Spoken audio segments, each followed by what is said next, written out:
വെനസ്വേലയിലുണ്ടായ ഇരട്ട ഭൂകമ്പത്തിൽ മകളുടെ ജീവൻ രക്ഷിക്കുവാൻ സ്വന്തം ജീവൻ ബലി നൽകി ഒരമ്മ. പ്രമുഖ ഫുട്ബോൾ താരം ഹെക്ടർ ബെല്ലോയുടെ ഭാര്യ ആൻഡ്രിയയാണ് ദുരന്തത്തിൽ ദാരുണമായി മരണപ്പെട്ടത്. ബുധനാഴ്ചയുണ്ടായ ശക്തമായ ഭൂകമ്പത്തിൽ തകർന്ന കെട്ടിടാവശിഷ്ടങ്ങൾക്കിടയിൽ കുടുങ്ങിയ ആൻഡ്രിയ താൻ മരിക്കുമെന്നുറപ്പായിട്ടും കുഞ്ഞിനെ സുരക്ഷിതമായി ചേർത്ത് പിടിക്കുകയായിരുന്നു. തന്റെ അവസാന ശ്വാസം വരെയും മകളെ സംരക്ഷിക്കുവാൻ അവർ കാണിച്ച ധീരത ഫുട്ബോൾ ലോകത്തെയും ജനങ്ങളെയും കണ്ണീരിലാഴ്ത്തി. നീ മകൾക്ക് വേണ്ടി നൽകിയ ജീവത്യാഗത്തെക്കുറിച്ച് ഞാൻ അവളോട് പറയും.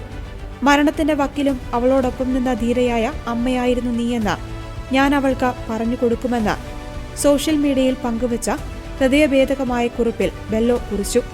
കുഞ്ഞിപ്പോൾ ആശുപത്രിയിൽ സുരക്ഷിതയാണെന്നും എന്നാൽ ഈ വേദനയെ എങ്ങനെ നേരിടുമെന്ന് അറിയില്ലെന്നും അദ്ദേഹം കൂട്ടിച്ചേർത്തു.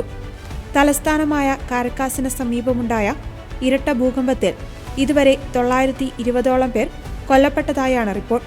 3000-ലധികം പേർക്ക് പരിക്കേറ്റു. കെട്ടിടാവശിഷ്ടങ്ങൾക്കിടയിൽ ഇപ്പോഴും നിരവധി പേർക്കായി തിരച്ചിൽ തുടരുകയാണ്. ഭൂകമ്പം കായിക ലോകത്തെയും വലിയ രീതിയിൽ ബാധിച്ചു. ഫുട്ബോൾ താരങ്ങളായ റാസൻ സിജ, വിക്ടർ പലാസിയോസ് എന്നിവരും ഭൂകമ്പത്തിൽ കൊല്ലപ്പെട്ടു.